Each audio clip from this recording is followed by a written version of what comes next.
Do you want your business to grow faster? Are you open to new and out-of-the-box ways to drive revenues and increase value? How do you imagine the most successful entrepreneurs and business leaders double, triple, or expand their businesses tenfold or more? The answer is Deals.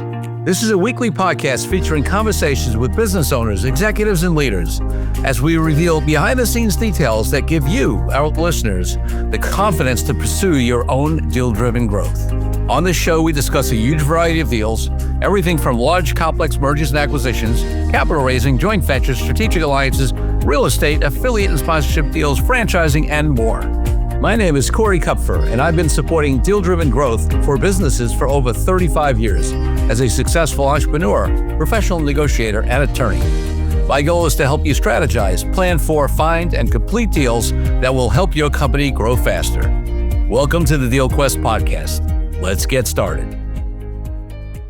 DealQuest community, I'm so excited to introduce you to a remastered episode of the DealQuest Podcast. The podcast has grown so much. We started it about 5 years ago now, at least at the point I'm recording this. In the beginning, had maybe 60 or 80 listeners per episode. We now have many multiples of that. In fact, we've got almost 100 times that. And I realized that there were so many great interviews I did early on in the podcast. In fact, in the first year of the podcast, it wasn't even called DealQuest. It was called Fueling Deals until we rebranded it. And we interviewed some amazing, amazing entrepreneurs and deal makers and, just amazing stories, amazing content. And I know that so many of our listeners have joined us over the last several years and may not have heard some of those earlier episodes from 5 years ago, 4 years ago, even 3 years ago. So we have picked the best of those old episodes. And the advice and the stories and the experiences are timeless. So we've remastered them, made sure the audio is great, and put in our new intro and outro, that kind of stuff. And we're going to be re-releasing some of these amazing, amazing episodes. So look out for them from time to time. And here's one coming up right now. Hey folks, Corey Kupfer here with another solo cast. This is one of these little mini casts in the series that we've been doing on how to find deals and the mindset of a deal maker and, these things around these little shifts and opportunities around deals. Part of our little solo cast here and also part of our little course we put together. So this is on how to close deals. So what are the important things in getting deals closed? And when I say closed, obviously there are legal steps and other steps that, mechanically you have to do. But there's also that sort of ability as an entrepreneur to move a deal from having found it, having the initial negotiations, going to LOI, letter of intent, memo, MOU, memorandum of understanding, term sheet, whatever you're going to call it, and then actually getting it from there, getting through the due diligence, of course, which we talked about previously in other episodes, but actually getting it to close.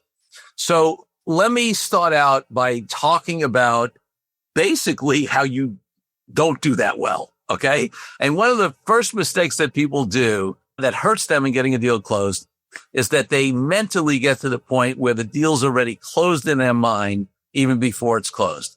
Now, why does that hurt?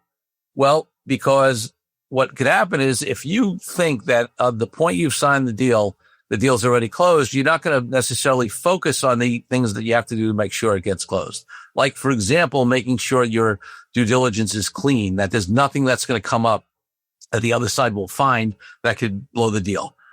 Not keeping your eye on the pace and moving the deal forward and holding your professionals accountable and providing the information on time and reviewing the agreements with your attorneys and the financials with your accountants and, and putting effort into it, right? If you're already checked out because you think the deal's done, if you start spending the money in your mind, I've talked about this on some of the previous episodes, it's the biggest mistake you can make because then either maybe you will actually get the deal closed, but could turn out to be a bad deal because the other side renegotiates some terms. They see that you really want to get the deal done no matter what. Maybe there's some change. Maybe there's some things they find in due diligence and now they're squeezing you down on price. Or you don't get the deal done because you've lost focus and because you've lost pace and because you're not still hungry to get it done. So the first thing I would say is the deal's not closed till it's closed. Take that attitude, stay focused on it, work with your team to make sure that you're putting your best foot forward, that you're responding to information requests, that your due diligence is clean, that you're available to talk through some of the inevitable issues that sometimes come up in deals and work them through and and that will help get them to close. The other thing, which is sort of, I'm going to move way back, is one of the best ways to make sure deals get closed is actually to do a lot of prep up front. right? I've talked on prior episodes about this concept of pre-due diligence, right? And we help clients with that. And I think any good professional does. So we know what kind of due diligence a buyer is going to want. Let's say somebody's making an investment into your company. We know what kind of due diligence an investor, right? An angel investor, a VC firm, whatever it is, is going to want. We know what they're going to want to look at. We want to make sure that you're prepared, fully prepared, looking great up front. Now, I'm not going to spend a lot of time on that because that's really the pre-due diligence and the due diligence. But frankly, that's one of the best things you can do to make sure the deal closes, because a lot of deals fall apart in the due diligence phase because people haven't done it and you're never going to get to the close. The other thing, and this is a fundamental negotiating principle that I talk about in my Authentic Negotiating book. I talk about this true bottom line. I talk about getting total clarity on exactly what's acceptable and what's not to you. And the reason why that prep up front helps deals close is that, again, if things shift, if the economy changes, if the due diligence shows issues and things, or if there's things that just weren't anticipated, a key employee leaves during that time, or you lose a client, or things that could adversely affect the deal. If you don't know your true bottom line, if you're not really clear on your objectives and what will make a deal go and not go, it's easy for those kind of things to derail it and have it never get to closing. So in the biggest topic, preparation up front, clarity and preparation up front is the best thing you can do to close a deal. The other piece that I will tell you as you get further along is watch out for your ego and watch out for your attachment, right? On both sides. If the other side is bringing up issues as you get close to a deal that could affect the closing, you want to be in a very clear place to analyze whether those things will work for you or not, right? Not get triggered because they're trying to renegotiate the deal. Although, one of the things you want to look at is, does that show something about their character? Can you trust them, especially if they're going to be ongoing partners in some sort of deal where you're doing a joint venture, a strategic alliance, or a true merger of your companies and you're staying on? I'm not saying that's not a factor, but sometimes people just get tired or frustrated, or their ego kicks up, or judgmental, or, they're attached to it looking a certain way and it starts to look different, and they blow the deal late, before closing, not because it's a bad deal and not because it doesn't align with their ultimate objectives on what they got clear on, but because they get triggered. And, you want to keep your emotion out of it. You want to trust your gut. I'm not saying, there are times when signals come that say, maybe you figure out it's not the right partner. Hopefully not at the last minute. Hopefully you figure that out earlier. But, it's possible that something comes up that rubs you the wrong way from a real clear-headed place. But, if you're triggered, if you're emotional, if you're upset, if you're insulted, you don't want to look at whether you really want to have that blow a deal that could be otherwise very good for you or lucrative for you. So watch your emotions, watch your reactions, try to make sure you're being clear-headed there.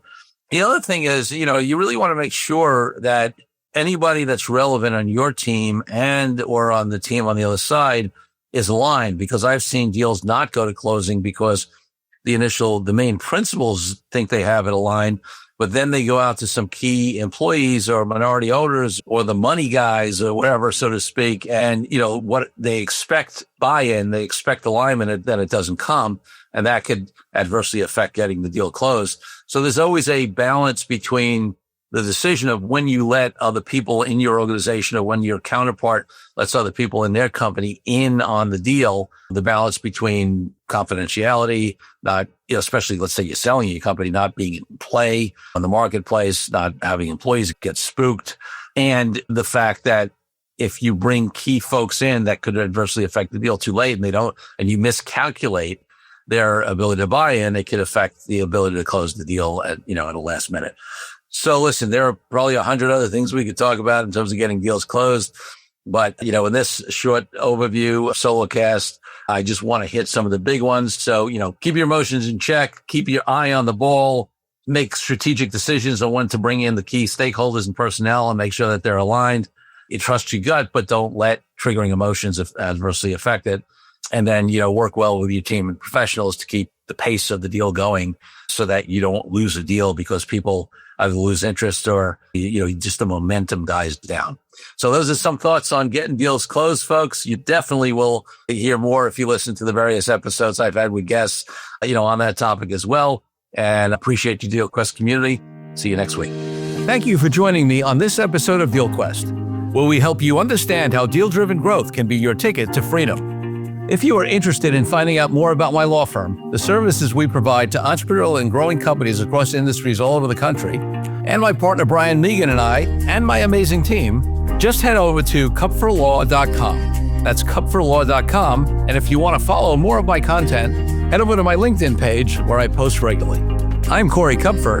Until next week, wishing you the freedom and financial prosperity that I know your DealQuest will bring.